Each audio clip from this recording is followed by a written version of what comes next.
ही मेरा अपना रे, तुझको ये पता रे, नहीं तोड़ते दिल जोड़ के, तू क्या जाने तेरे बिन मर जाएंगे, तू क्या जाने तेरे बिन जी ना सकेंगे, तू क्या जाने।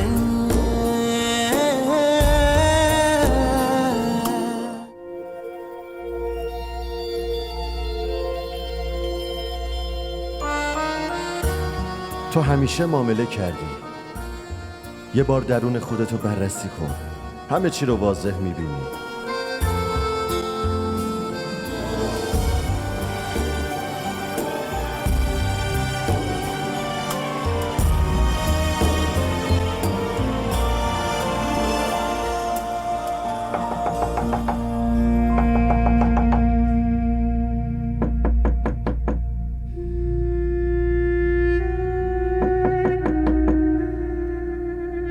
ببینم تو که اینجایی، پس کیه داره در میزنه؟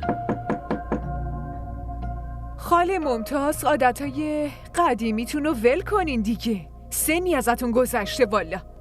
همینم نمیدونین وقتی زن و شوهر با هم حرف میزنن نباید دخالت کرد بینشون؟ بالاخره بعد از فکر کردن زیاد من اجازه میدم که زن دوم بگیرین شما. ولی یه شرطی دارم.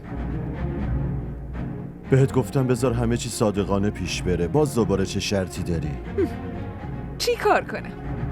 تو زندگیم هم که هیچی صادقانه نیست. شرطتو بگو.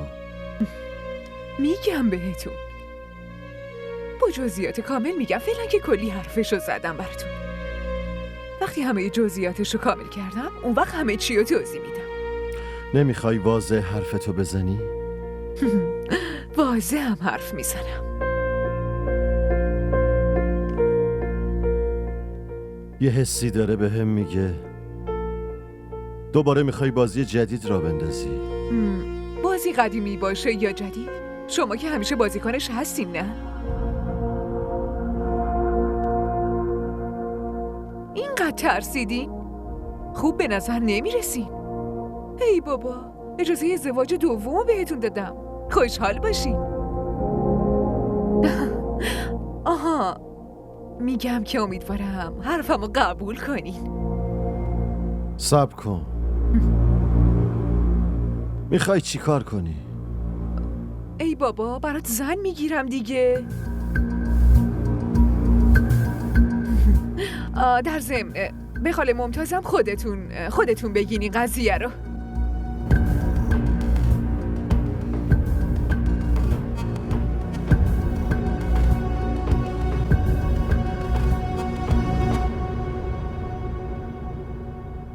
چیزی که جای تعجب داره اینه که کی حرف دارایی رو به شاینا رسونده. شاینا خیلی زرنگ و هوشیاره. حتما خودش یه جوری فهمیده. کجا هوشیاره آخه؟ سحر و جادو که نداره. دونه به دونه کلماتمو تکرار کرد. به جهنم بره این داراییش. نمیخوام دخترش عروسم بشه. موضوع دختره نیست خانوم. آیا آقا هارون راضی میشن؟ مشکل من اینه که نمیتونم با چیزایی که تو ذهن شاینا میگذره مقابله کنم. اما آقا هارون باید یه فکری بکنم، چون جایی که افکار ما تموم میشه از اونجا افکار اون شروع میشه.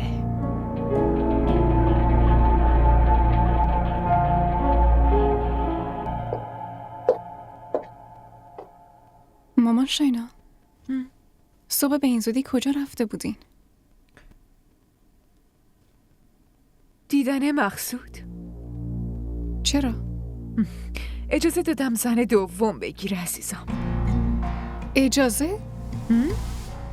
با تمام هوش و حواسم اجازه دادم. نه مامان شاینا، چطوری میتونین این اجازه رو بدین؟ شاینا هر کاری میتونه انجام بده. فقط اینو خیلی دیر فهمیدم. البته اون قدم دیر نشده. الان همه چی دست منه عزیزم. نه خیر. شما دارین با دستای خودتون واسه خودتون چاه میکنید. نه، چاه نمیکنم، پایش رو میسازم. منظورتون چیه؟ منظورم رو میفهمی یه روز عزیزم.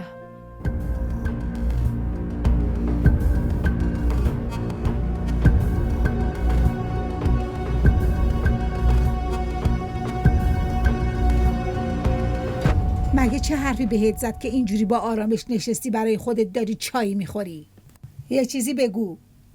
داداش مقصود منتظری چی هستین آخه؟ چرا حرف نمیزنین؟ الان حال مامان بد میشه. زن داداش شاینا چرا سر صبحی اومد؟ چی بهتون گفت؟ تو که میدونی مادر عادت داره همه چی رو بزرگ کنه. دیدی راشده؟ ببین چه جوری داره صحبت میکنه. مطمئنم که اونو طلسمش کردم. مگه نه؟ حتما طلسم تو این اتاقه. باید بگردم پیداش کنم. بلنشو میخوام دنبالش بگردم. مادر چرا باز دوباره شلوغش میکنی؟ گفتم که هیچی نیست. هیچی نیست؟ نه خیر، یه چیزی هست. میگی یا کتکت بزنم؟ دارم میگم هیچی نیست مادر. برین اونور، خواهش میکنم بذارین آروم برم. بشین سر جا. برای من ادا در نیار. یه جور میزنمت که بگو برای چی اومده بود. میخواست چی کار کنه؟ قیافش مثل یه شیر درنده شده بود. انگار اومده بود برای شکار کردن.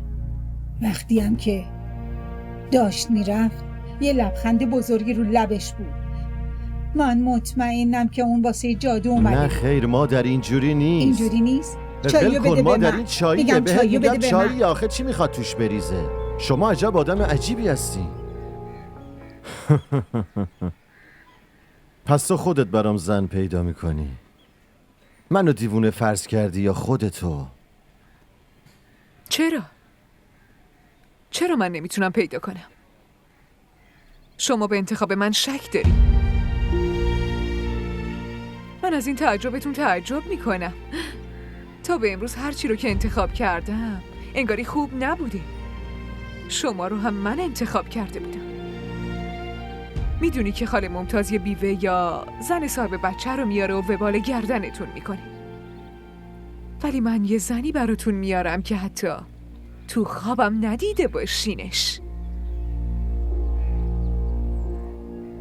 میتونم بپرسم چرا این کارو میکنی؟ کاملا میتونی بپرسی. بابا جون گفته بود شاینا تابوت که برسه جنازه رو هم بلندش میکنه. کاری که شما با من کردین و حتی نباید تو روتون نگاه کنم. اما میدونین مشکل چیه؟ شما همیشه منو فریب دادین و من همیشه دوستتون داشتم. مشکل دوست داشتن فقط یه چیزه، آدم رو ضعیف میکنه و منم دوری ازتون رو نمیتونم تحمل کنم. واسه همین به شریک کردنتون راضی شدم.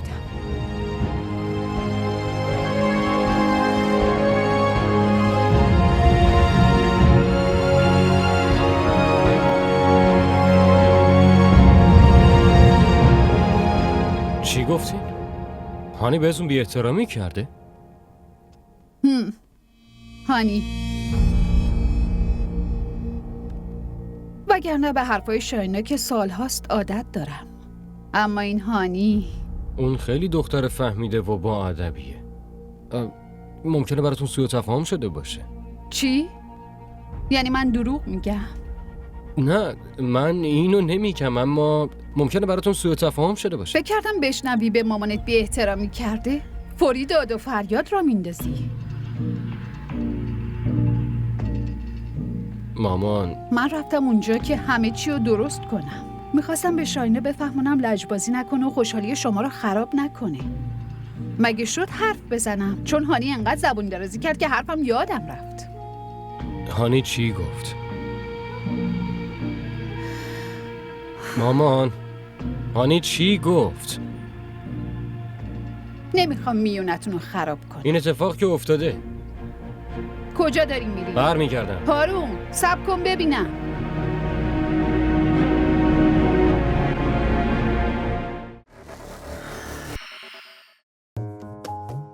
من بلال در حضور خداوند متعال این قول رو همینطور که الان دست سارا رو گرفتم برای همیشه دستش رو محکم میگیرم. اصلا میدونی که زن و بچه دارن تو چه شرایطی زندگی میکنن؟ اگه تو نمیخوای منو طلاق بدی خودم پرونده طلاق باز.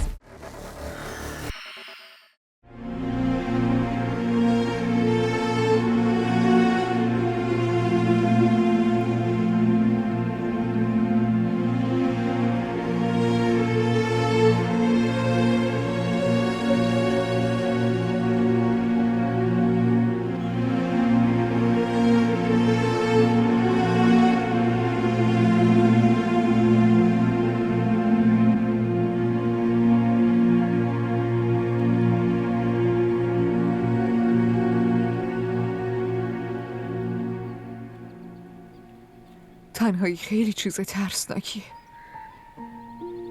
و فکر تنها موندن حتی خیلی ترسناکتر از اونه. شما درست میگین مامان شاینا، ولی حرفمو قطع نکن هانی، فقط حرفمو گوش کن. چند سال قبل از اینکه تو زندگیم بیای زندگیم خیلی سخت و دردناک بود. واسه خاموش کردن قوقای درونم من سر و صدای بیرونم و همیشه پایدار نگه داشتم. اما احساس مادر نشدن هر لحظه منو میکشت و الان بعد سالها دوباره دارم به همون حال و روز برمیگردم. چرا انقدر ناامید شدین مامان شاینا؟ من همیشه کنارتون میمونم. تو چطور میتونی کنارم بمونی؟ تو که ازدواج میکنی یا میری، مقصودم با زن و بچهش میره و من اون وقت من تو تنهایی و غربت این خونه میمونم و صدای تنهایی خودم رو میشنوم همش. از این حرفا نزنین مامان شاینا. من ازدواج نمی کنم، هیچ جا نمیرم، همینجا پیش شما میمونم. کاش اینطور میشد.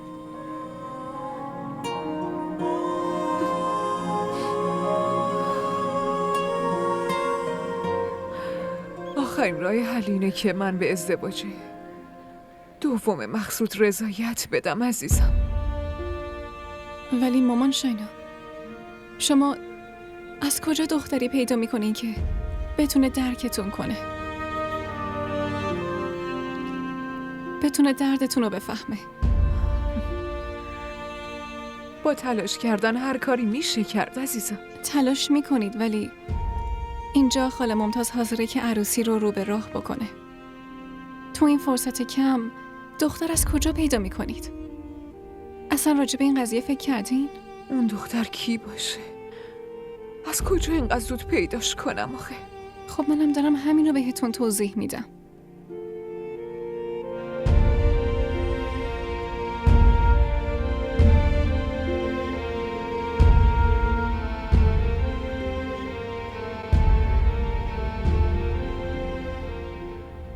دختر رو پیدا کردم، همین الانم پیداش کردم. واقعا؟ خب اون کیه؟ تو هانی، تو اونقدر دختری، به جز تو هیچکی نمیتونه باشه. بدون تو کی میتونه منو درک کنه آخه؟ کی میتونه اینقدر دوستم داشته باشه؟ مامان شاینا، شما چی دارین میگین؟ اصلا میفهمین دارین چی میگین؟ آره، خیلی خوب میدونم و مطمئنم هستم به جز تو کسی دیگه نمیتونه باشه هانی. مامان شاینا، من دخترتونم. اینجوری من به آقا مقصودم آقا مقصود فقط برات آقا مقصوده، کس دیگه ای نیست. تو این سالها نه تو به اون پیوندی داشتی و نه اون با تو پیوندی داشت هانی. آقا مقصود هیچ چیت نمیشه. آقا مقصود فقط آقا مقصوده برای تو. با تو هیچ نسبتی نداره هانی. अब तू ही बता दे कैसे जीना है सिखा दे बेवफा ही बना दे मुझे कोई बदुआ दे दुआ दे या तू जहर पिला दे पर यूं न सजा दे به جز تو هیچکی نمیتونه باشه. به جز تو کی میتونه منو درک کنه؟ کی میتونه انقدر دوستم داشته باشه؟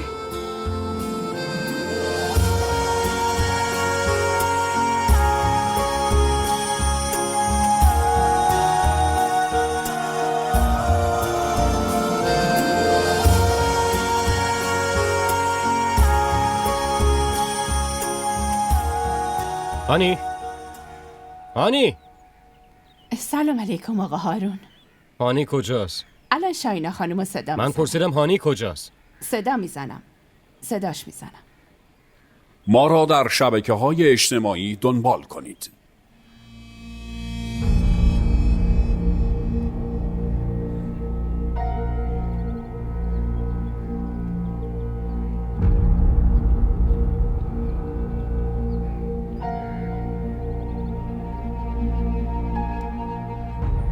از تو چنین انتظاری نداشتم. منم همینطور. من بیشتر از خودم به تو اعتماد داشتم.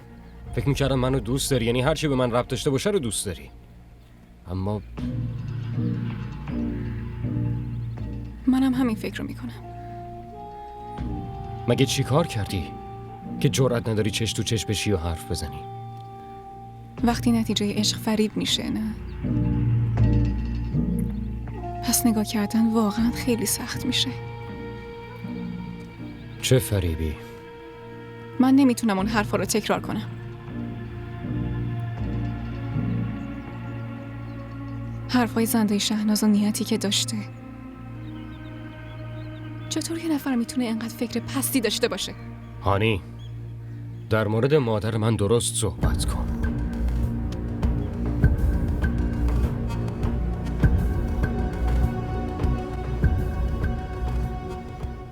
شاینا خانم، داخل نمیرین؟ نه خیر، لازم نیست برم داخل. اون چیزی که میخواستم خودش اتفاق افتاد. چی خانم؟ همه ی اخبار رو به هم برسون، فهمیدی؟ چشم خانم.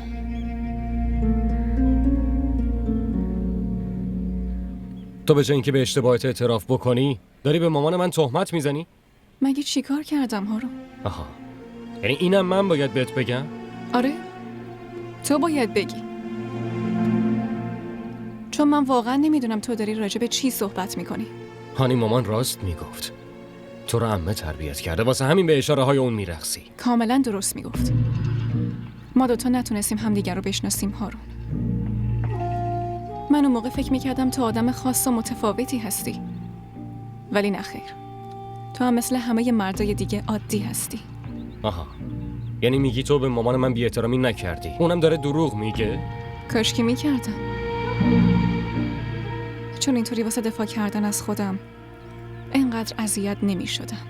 هانی، تو باید از مادر من معذرت بخوای. معذرت خواهی واسه چی؟ من هیچ کار اشتباهی نکردم، واسه چی باید معذرت بخوام؟ هانی، منو عصبانی نکن. چیه؟ چی کار میتونی بکنی؟ جونمو میگیری؟ پس منو بکش هارون.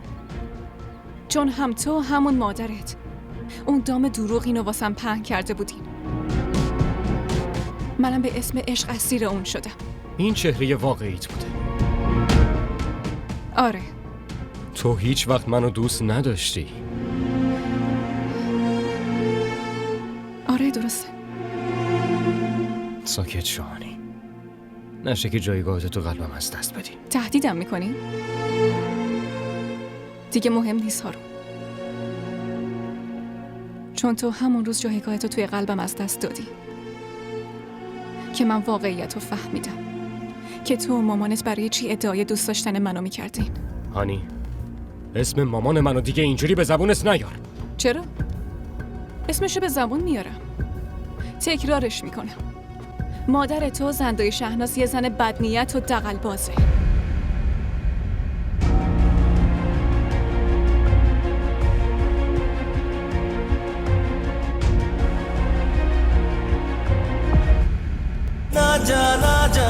ना जा रे मेरे दिल के सहारे मुझे छोड़ के मुख मोड़ के तू ही मेरा अपना रे तुझको ये पता रे नहीं तोड़ते दिल जोड़ के तू क्या जाने तेरे बिन मर जाएंगे तू क्या जाने तेरे बिन मर जाएंगे तू क्या जाने तेरे बिन जी ना सकेंगे तू क्या जाने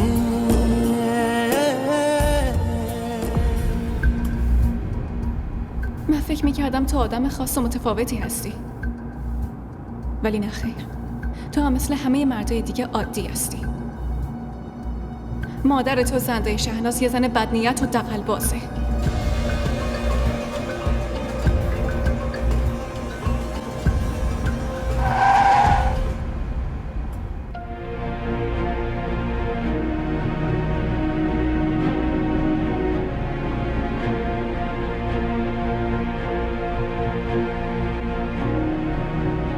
شاینا خانوم، دعواشون که به کنار، اما آقا هارون اون سیلی که به هانی خانوم زد اصلا درست نبود.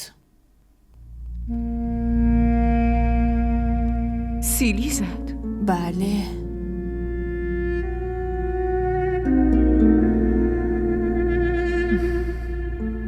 این که خیلی خوب شد. هان؟ خیلی خوبه.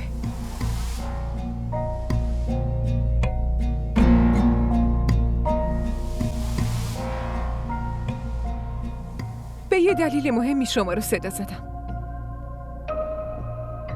دختر رو انتخاب کردم.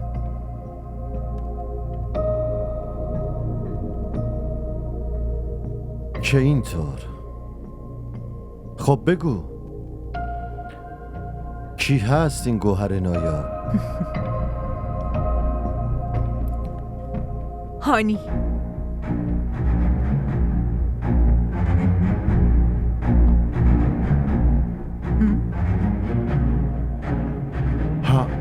هانی؟ دختر خودت هانی؟ آره، همونی که دختر منی. مگه عقل تو از دست دادی؟ تو خجالت نمیکشی که همچین حرفی رو به زبونت میاری؟ اون دخترته، بفهم. خب همین موضوع همینه.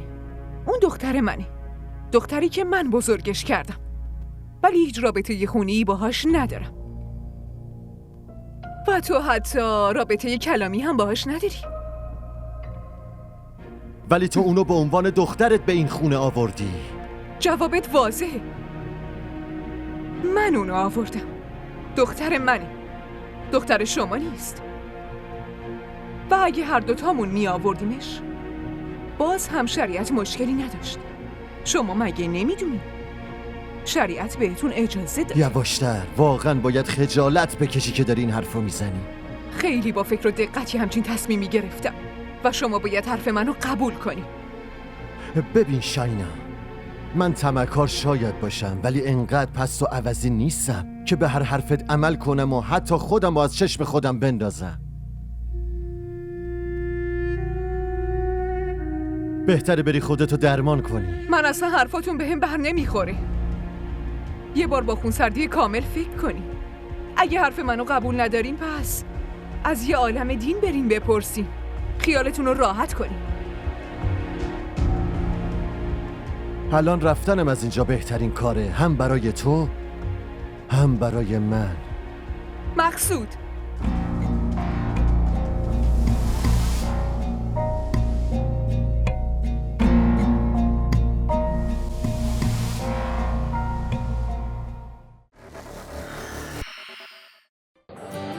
بگو ببینم خوشگله. دونی وقتی آدم عاشق یکی میشه دیگه نمیپرسه که چقدر خوشگله. شاید اون از همه خوشگل‌تر باشه. این عشق عزیز دلم آب نیست که هر وقت تشنت شد بگی یه لیوان آب بده. برای آب باید هزینه‌شو داد، به همون قیمتی که تشنه‌های کربلا پرداخت کردن. هیچکی دلش نمیخواد بدی مامانشو بشنوه. آره مامان من یه طوائفه، ولی وقتی یکی ازش بدگویی کنه اعصابم خیلی خورد میشه. دلم میخواد بزنم تو دهن اون آدم. من از سیلی ناراحت نیستم. من از این ناراحتم که اصلاً به حرفای من گوش نداد. اصلاً به هم اعتماد نکرد. پس باید براش دوباره تکرار میکردیم. کاری میکردین بشنوه.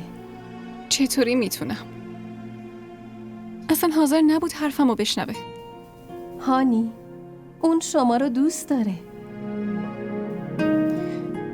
منم از همین ناراحتم.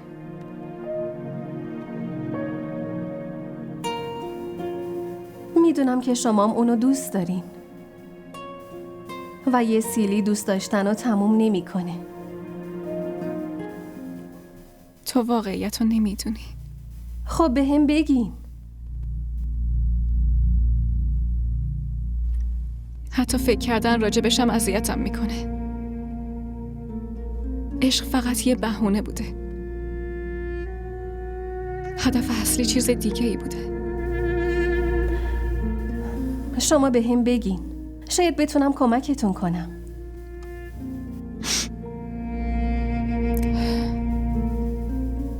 هانی، شایدم برات سوء تفاهم پیش اومده.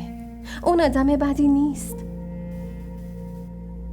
اگه واسم سوء تفاهم شده، اون باید واسم برطرفش میکرد، نه؟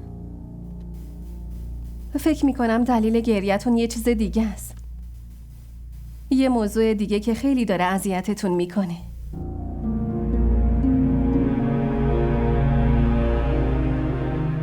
بگین من چیکار میتونم براتون بکنم؟ وای دختر، چند بار بهت گفتم که برو خونه مامان بزرگت بشی. اینجا چی کار میکنی؟ با هانی حرف میزدم. لازم نیست با هانی حرف بزنی. هانی دختر منو، هر چی باشه به من میگه. از اینجا برو. بریم هانی. به خدا قسم مامان بزرگ، من با چشای خودم دیدم و با گوشام شنیدم. راشده، مراقب این باش. بهش بفهمون اینجوری حرف نزنه، وگرنه همه عمر تو سرت میزنی و گریه میکنی. مامان داره راست میگه. دیگه از خودت حرف زدنم حدی داره آزرا. وای خدا، من چطوری بهتون ثابت کنم؟ گوشی پیشم نبود و الا فیلم میگرفتم. مامان، دختر من اهل دروغ نیستا. دختر، بین شنیدن و فهمیدن خیلی فرق داره. ها آره، این ممکنه. آزرا، تو به من واضح بگو که دقیق چی شنیدی. 3 بار بهتون گفتم ولی شما هستین که نمیخواین باور کنین. برای آخرین بار بازم بگو. باشه درسته. بفرما، دایی اومد. حالا از خودشون بپرسین. چی شده؟ مشکل چیه؟ مقصود، آزرا داره چی میگه؟ شاینا یه حرفایی میزده. میگفته که تو وای باهانی... مادر، تو چه مزخرفی گفتی؟ بهش بفهمون فالگوش وایسادن کار درستی نیست. همشون دیوونه شدن، عقلشون رو از دست دادن. من کاملا راست میگم. امروز نه فردا همه این موضوع میفهمن. آره. ساکت، صدایی ازت نشنوم. منو جلوی داداشم بی‌آبرو کردی. خب برادرزاده من باشه که چی اون وقت؟ چطور جرأت کرده؟ اومده تو خونه منو دختر مثل دست گلم و سیلی زده؟ اگه به جای یه دونه سیلی 10 تا بهش نزدم اون وقت اسممو عوض میکنم. این کارا لازم نیست مامان. چطور لازم نیست؟ تو هنوزم ازش دفاع میکنی؟ موضوع دفاع از اون نیست. فقط دیگه نمیخوام در موردش حرف بزنم. باشه، درسته، کاملا درسته. ما در مورد خودمون حرف بزنیم. میدونی که چند روز شده درست ننشستیم و با هم حرف نزدیم. یالا بیا تو اتاقم، بیا بریم. نه، حتی امشب من تو اتاق تو میخوابم و به مهتاب میگم شاممونو بیاره همینجا. نه مامان شاینا، من گرسنه نیستم. ای بابا، چطور گرسنه نیستی؟ یه لحظه. الو. بله. چی؟ تصادف کرده. پس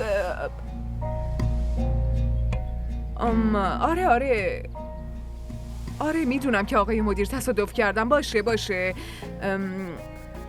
آره باشه الان باشه. درسته حالش خوبه مامان شاینا؟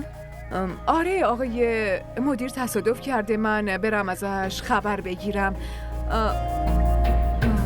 ما فردا شب حرف میزنیم. باشه.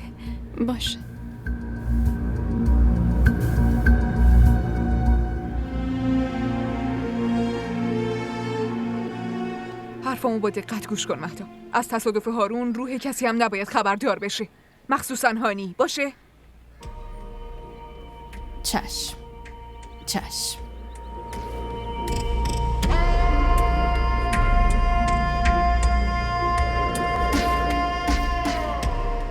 ما را در شبکه‌های اجتماعی دنبال کنید.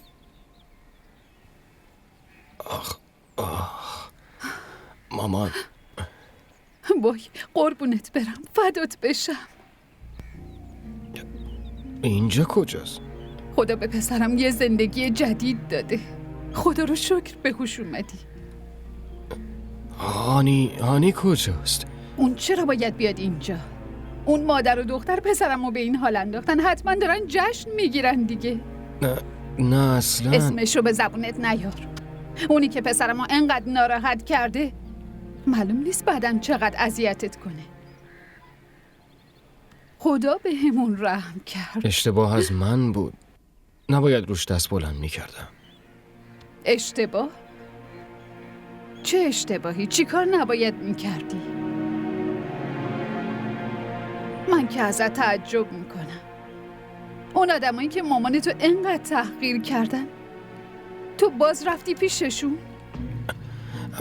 من فقط میخواستم واقعیت رو بدونم. یعنی مامانت بهت دروغ گفته بود؟ منظورم این نبود مامان. کافیه. دیگه نمیخوام چیزی بشنوم. دیگه هیچی نگو.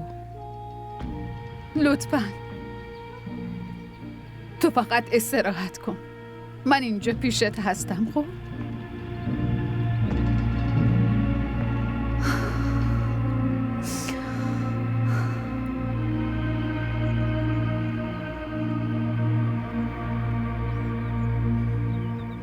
همه شب به این فکر کردم که حتما احساساتی شدین و این حرفا رو زدین، ولی آخه این چطوری ممکنه مامان شاینا؟ شما بازم که دارین همونو میگین. من با کلی فکر و دقت زیاد این حرفو زدم. حرفی که حتی فکر کردنشم خجالت آوره. من نمیتونم حتی به خودم نگاه کنم. پس چطوری میتونم بهش عمل کنم؟ یعنی تو مخالفت میکنی؟ آره مامان شاینا. تو که میگفتی منو خیلی دوست داری هانی. آره خیلی دوستتون دارم مامان شاینا. میتونی جونتو برام بدی؟ من میتونم جونمو واسهتون بدم. شما جونمم بگیرین، من هیچی نمیگم ولی این کارو انجام نمیدم. من چی کار کنم هانی؟ اگه تو قبول نکنی من خودمو میکشم.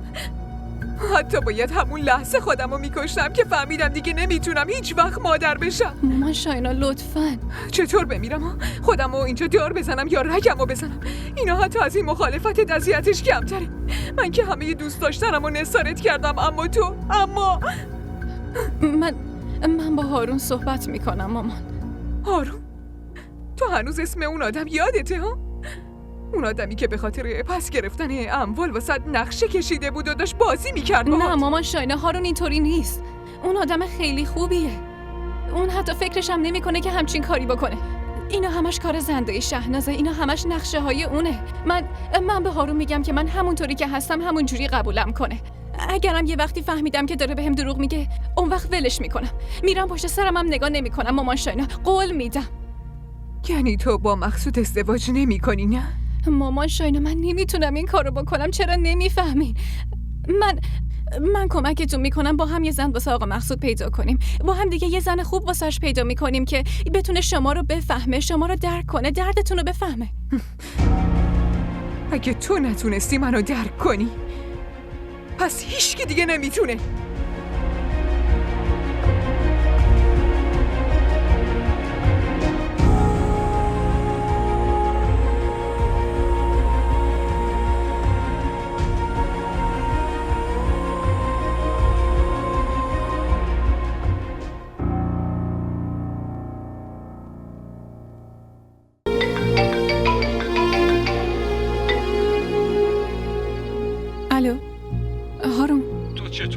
برگردی با من تماس بگیری. هارون گوشی پیشم نبود. من باید حرف خیلی مهمی رو بهت بگم هارون. مامان شاینا که هست. هارون فقط تو میتونی اینو بهش بفهمونی. بهم میگه که من باید با آقا مقصود بریم به جهنم. هم تو همون آقا مقصودت. هارون میدونم از دستم عصبانی هستی. عصبانیتت هم کاملا بجاست، ولی یه دقیقه عصبانیت رو فراموش کن و به حرفم گوش بده لطفا. الان فقط تویی که میتونی بهم کمک کنی. تو چه روحی داری هانی؟ فکر میکنی که من به حرفت گوش میدم؟ خیلی دیگه حرف زدی. الان من حرف میزنم. نمیخوام با دختر بد نیت و بد زبونی مثل تو هیچ رابطه ای داشته باشم. واسه خودم متاسفم که تو رو انتخاب کردم. دیگه از این به بعد به من زنگ نزن. هارون، من اصلا به علاقه ای ندارم. این زندگی خودته. خوشیای خودته. ما دعوا میکنیم هارون. ما بعداً در این مورد میتونیم حرف بزنیم، ولی لطفاً الان همه چی رو فراموش کن و به حرفم گوش بده. فقط تویی که میتونی بهم کمک کنی لطفاً. حتی نمیخوام از دهنت اسم خودم رو بشنوم. شنیدی یا نه؟ तू ही मेरा अपना रे तुझको ये पता रे नहीं तोड़ते दिल जोड़ के तू क्या जाने तेरे बिन मर जाए. DDTV ارائه کننده بزرگترین سریال های درامای ترکی، کره‌ای، پاکستانی دوبله شده به فارسی می باشد. لطفاً سابسکرایب کنید و عضوی از خانواده ما شوید.